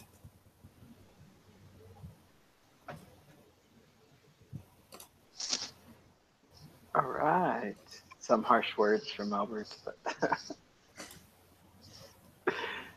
do you put web novels and light novels in the same category? Yeah, a lot of it. I mean, some of there's crossover, right? So, I mean, there are good ones and bad ones, but there's a lot more bad, or I guess because I don't read the YA genre a lot in the US. I can't tell, but you know, for example, I read Hunger Games, the first one, and that was it. Like, okay, I get what this is about. I'm done. And part it's pretty much the same here, is that YA is inundated with utter garbage. Because let's face it, we were all really stupid at age 14 and didn't know what good writing was. But there are some good authors that write YA. Yeah, there are good authors, and I've read a couple of them. But you know, usually you can tell which ones are the good ones. So. Yeah, I think that every medium has probably 80% of it is utter dreck, and then 20% is decent, good stuff. And then every once in a while you get something that comes along that is an absolute masterpiece, but that can't happen every time. Right. All right. So just real quick out there, I'm going to put this out, a challenge if anyone ever watches this. Recommend us some really good light novels. Hopefully not isekai, because there's too many of those. Is that even possible these days? I think I found one. I mean, you know, I used to read some of the early ones before before a genre called light novels were set up. right? And so, like the original Crusher Joe series would fall into that category. It would be a very early light novel, had multiple insert artwork. The writing was a lot simpler. You had a lot more furigana. Wouldn't use a lot of complex kanji. No, and they tended to be shorter. So, but since then, and that was when I was in Japan. So that was a long, long time ago. And since then, obviously, the genre has exploded, and a lot of authors get their first start, maybe starting with some web novels, just like Ero Manga Sensei, right? And then you start writing some light novels and see how the audience reacts. And yeah, a lot of it is wish fulfillment fantasy for teenage boys and girls. I think it tends to be heavier on boys in Japan, although here in the U.S., YA novels, I see both, right? I'm not sure about the percentage, but I mean, there's a fair number of female protagonists, female written YA novels. So, yeah. Do not recommend Sword Art Online or Excel World. No. All right. But if yeah. Well, we got that smartphone in another world coming soon. So we'll see how that goes. Oh, that's right. Oh, I'm not watching that one. So next up on our list is Hinako Note. Oh, that's me. I only saw the first episode where she says she's a scarecrow. That's all I remember. That's when I stopped Yeah, watching. so First episode, I mean. So as you know, I usually try to watch a couple moe shows per season, and I picked Hinako Note because, well, it is a freaking moe show. It's based on a 4-panel manga, so you can't expect, depth of very deep story or character or whatever. But Hinako comes from the country, and she's a country bumpkin. She is so shy and timid that when people she knows in the village, when they start talking to her, she ends up becoming so tense she becomes a scarecrow, as she puts it, kind of like that. And they show her in her deformed chibi state and all that. So and to overcome that, she's always had this dream of entering the Fujimiya Girls High School and entering the theatrical. Totally unrealistic, but whatever. So she comes to Tokyo, and it becomes she starts living at the Hitotose apartment. It's a cafe slash bookstore that also has some rooms for rent upstairs. So that's where she stays and meets her new friends and her landlady, who is also a student, her senpai. But she finds out that the theater club is currently on hiatus at school, and so they decide to create their own little theater group. So yeah, the artwork is super moe, and they go in a fair amount into chibi form, but it intercuts between the usual. So this is kind of similar to like Sansha Sanyo a couple seasons ago, which was the 3 leaves, 3 colors one, which I liked, and also like Unhappy, which Tank liked, and I ended up watching based on this recommendation. So, it's all about theater. Pretty unrealistic arc as Hinako, tries to overcome her condition there. I mean, it's almost pathological, right? And so the show is built along. There is some character, new characters that appear, and she does change, and she does overcome, and there's a lot of cuteness, moe-ness going on all the time. The little or the commercial breaks are all kind of based on famous theater. So here's from this one is episode 1 from, and clearly West Side Story. Episode 2, yeah, you know what it is. Episode 3, I think, is Cats, right? Episode 4, no idea, but I think it's supposed to be Lion King, but they're all lions. I think that's supposed to be Phantom of the Opera, but I'm not sure. No idea. Probably Little Mermaid. Little Mermaid. Yeah. Romeo and Juliet. Les Mis. Peter Pan. That's just one of those stage shows that they came up with for their theater group, and she always has like a bird that she has the ability to speak with birds. So there's a bird that hangs around her, so I can't, after watching it, I can't really recommend this show even to people who like moe, because it's weirdly fan servicey. It has a lot of fan service moments that I did not really care for. And the story arc for her is pretty unrealistic. And you're basically just watching, a slice of life moe cute show with this convoluted story of her wanting to create a theater group to overcome her shyness. So,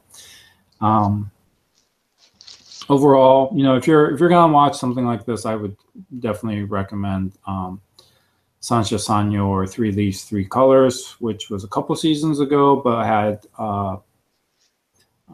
I thought was much better constructed with fully fleshed, interesting characters instead of caricatures. Or if you just want cuteness and not so much fan service, then Unhappy definitely was pretty funny and tragic in many ways. So yeah, can't really recommend Hinako Note. I didn't watch it. I enjoyed how you shared that, the play like end or commercial catches, whatever those were. Like I catch. Yeah, like I just didn't gather it. Like I wasn't paying attention at the time when he said what they were, but I would have actually compared it to, because I watched Unhappy and the Three Colors 3, yeah, that one. I would almost compare this one to another one I didn't watch. Is The Order a Rabbit?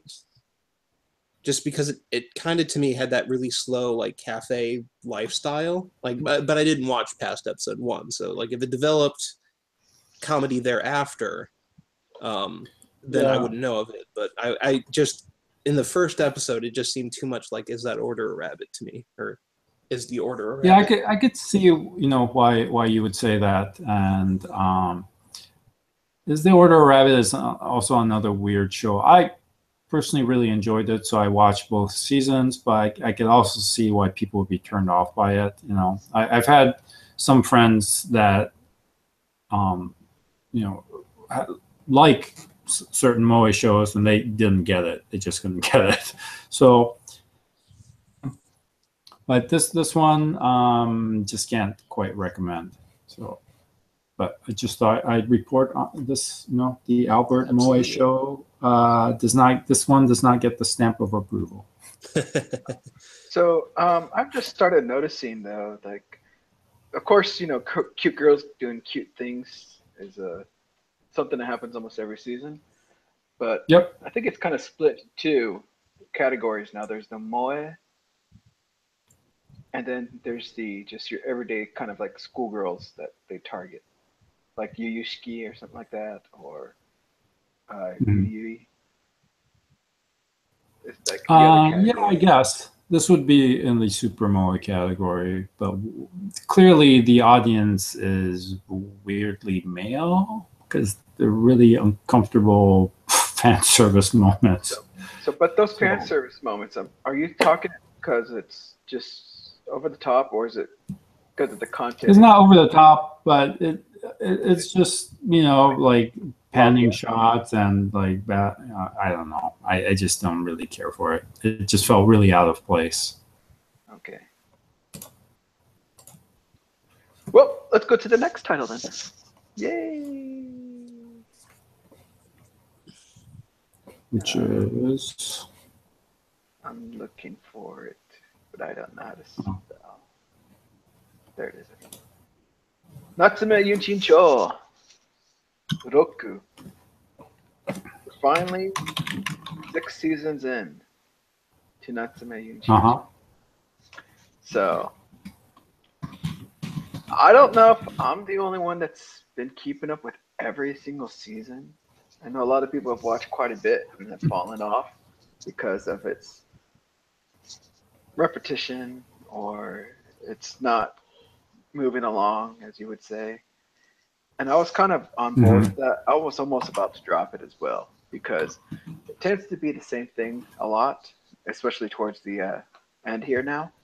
But this 6th season changed, and it brought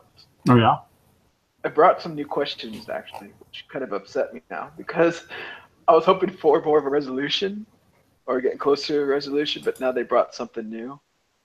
But I've also started noticing a few little things that are kind of creeping me out and making me wonder what's going to go on. So, Natsume Yunchincho, if you haven't seen it, it's of course, Natsume. He could see ghosts, and he ends up finding this book that his grandmother left that has yokai names, which gives him power over the yokai, right? And as his duty, he believes that he's going to return all these names to the yokai. So season 1 is all about that, right? Him getting into that and meeting Yanko Sensei. Second season was pretty much the same thing, right? And I believe I've only watched season 1, so. So, as the seasons go on, you get introduced to newer things, except for season 5. I don't think they introduce really anything new.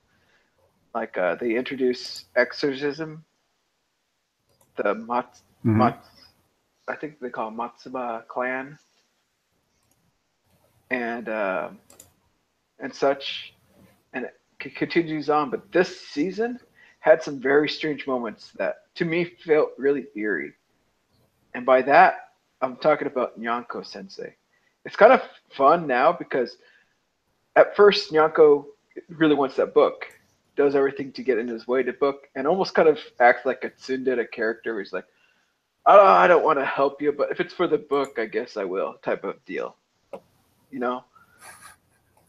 That's kind of what I mean by the tsundere, but it almost seems like now he's almost, oh man, we gotta do this, and he'll be like, don't worry, I'll take care of this.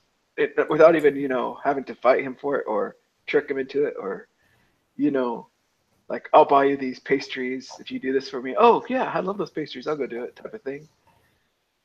It seems like he's helping him more and more, but there's also these scenes where he has this cat form, and they're talking about stuff, and he has this super weird look, like he's watching him. Like, I don't know how to explain it. I wish I had a picture, but it kind of freaks me out how he looks at it. It's like, what is he thinking? What is he plotting? Is something really going to go down? But this 6th season, actually, I was happy I saw it. So I think the 5th season was by far the worst, but this 6th season brought it back up for me. So, but you would have to watch the previous seasons to understand. At least you'd have to watch the first season to understand what the hell's going on in the 6th season, right? Some of the other seasons too, because like you don't know who the Matsuba clan is, right? Mm-hmm.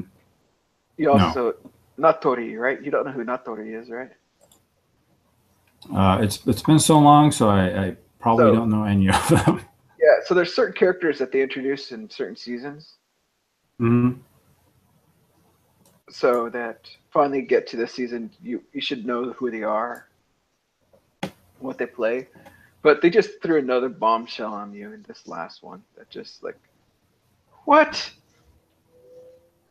And that kind of upset me because I was hoping for less going towards we're getting to the end. But overall, though, I was happy.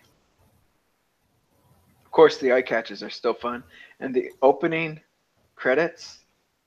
At the very end of the opening credits, they have this really nice painting. It just looks so nice. I kind of wish I had a wallpaper of it.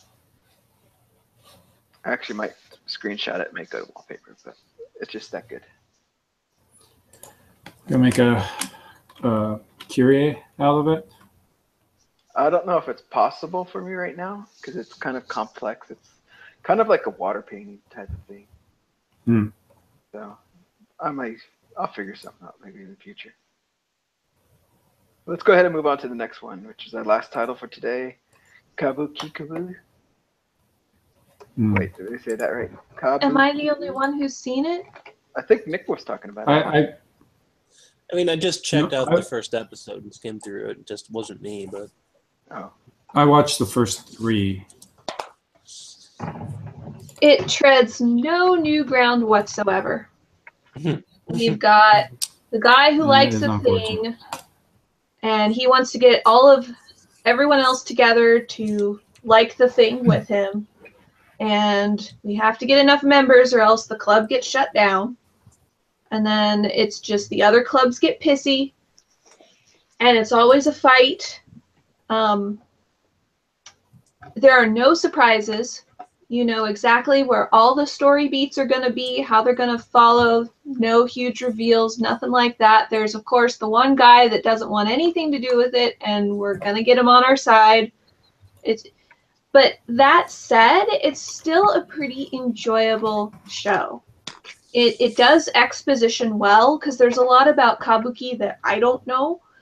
And it does it very naturally, so it's not, oh, we're going to sit down and have people talk to us about what it is. It's really blended into the rest of the narrative.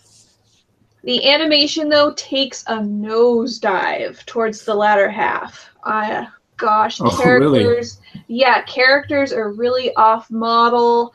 There's a lot of slow pans over still images, not a lot of movement. I don't know what happened, but it was kind of sad to watch. I like the subject of Kabuki, and I don't know a lot about it, and so it was a really good tool to sort of get your feet wet and learn a couple terms about Kabuki and a little teensy bit of the history.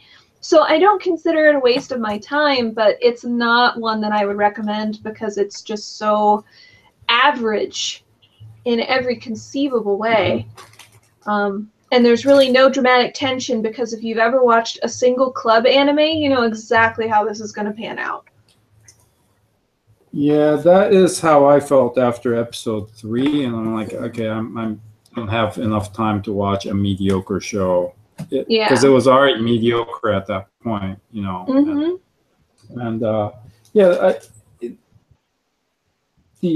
The introducing Kabuki could have been interesting. You know, the character designer was Clamp. You know, so it had some pedigree, but then the studio that did this was Dean. So we all know what happens with Dean. That would explain so there was a lot. There was a worry to begin with, right? And then I watched the first 2, and I just wasn't like, just wasn't quite feeling the enthusiasm of the main character. I just found him annoying. I wanted to punch him in the face, just like the other characters did. And then by episode 3, I realized it's not bad, but it's just hitting everything by the numbers, and it's not, the Kabuki angle wasn't enough to keep me interested. So yeah, they tried to do a little bit of what the Rakugo show does, where, well, you have to adapt your art to appeal to your audience. And then the counter argument is, well, if you do that, then it's no longer Rakugo, it's no longer Kabuki.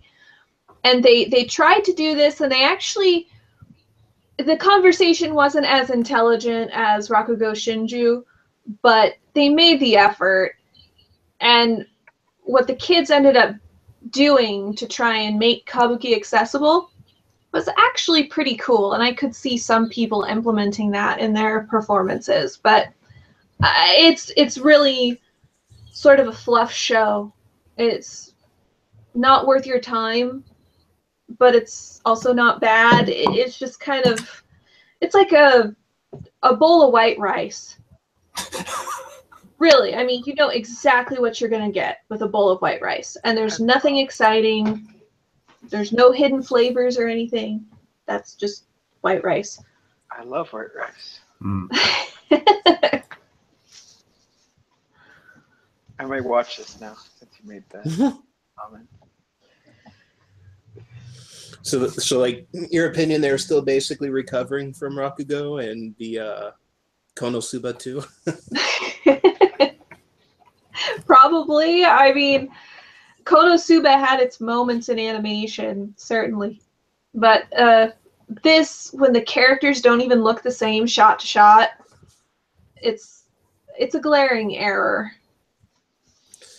Yeah, I was looking at some of the stuff they did since Konosuba 2, and it's all like really, well, only two things, and I remember them being like really low budget. Mm-hmm. Just not that great stuff. Oh, okay, wait, one of that's a movie. That wasn't even the TV series. Dang. All right. So that's it for this week. Next weekend, I'm free. We'll see how others are doing with time. We may do another video. It depends on scheduling. Hopefully, I haven't been able to talk about Kado. I'll put a post up about it in Google Hangouts here, or not Google Hangouts, Anime Talk, our community, about it. So check it out. If you ever want to join us, please comment and let me know. I'll add you to our Hangout list so that we can watch these shows together or talk about these shows together. I may try to add something in the middle of the next season. Like, we got our next season coming up, right? We have our first 2 videos for that. I may try to add something mid-season, not really on air, but just a simple hangout so we can just communicate with each other, talk about the animes versus waiting for the end of the season from the first season. So maybe I could figure out what shows to catch up, or what shows to watch, what shows to drop, or what I may be missing. And also, I kind of want to talk about a few movies next talk, if you guys don't mind. We have titles like Your Name that we haven't discussed. A Silent Voice that was recently put out. Don't call it that. Horrible. I know that's what we're calling it in English, but I hate them for that. I'm sorry. A Silent Voice is great, though. I can't remember the other one. I can't remember if it's Koei. No, because it's Koei no literally Katachi. Koei no Katachi, the shape of voice, and they literally put that in the beginning of the movie. Like, they literally spell it out in English before they put up the Japanese title, the shape of voice, and we're gonna call it a silent voice. All like, right, it's in the picture. All right, so we'll talk about A Silent Voice next time, hopefully. So, people, let's get those watched. And, yeah, I mean, we still have some good titles, or maybe not good titles, but we still have some titles to talk about. I kind of want to hear about Alice Tozokuro. Has anyone seen that yet? Yeah, I've been watching. I gave up. Also, I'm still watching it. There's still Despite- some other titles like Danmachi, right? That was I gotta catch up on that one. So Yeah. hopefully by next week I'll have a couple more under my belt. Yeah, Saikano, Recreators, we still got. Creators might have some decent topics by now, but Shin Natsu no Taizai. Nope. I'm sorry. Drop that like a hot potato. it was probably a good thing too. So exactly. the only thing I have about that is I gotta watch it in a group setting. Yeah. Oh. Or episode 4, I would say we watched in a group setting with some people I've never met, or at least one new person. One That was person fun. you've Oh, never- that'd be awkward. Nick was there, so I was there too. Was it mixed company? yeah. yeah. Like, Oh, George or dude. Tank brought a friend, and I brought a friend. Why Why would you did you do that? to them? You're not going to have I any don't friends know. left. What? I forget Whatever. why. I think it was because like we considered it like I don't know, like did we call it a hot mess or something?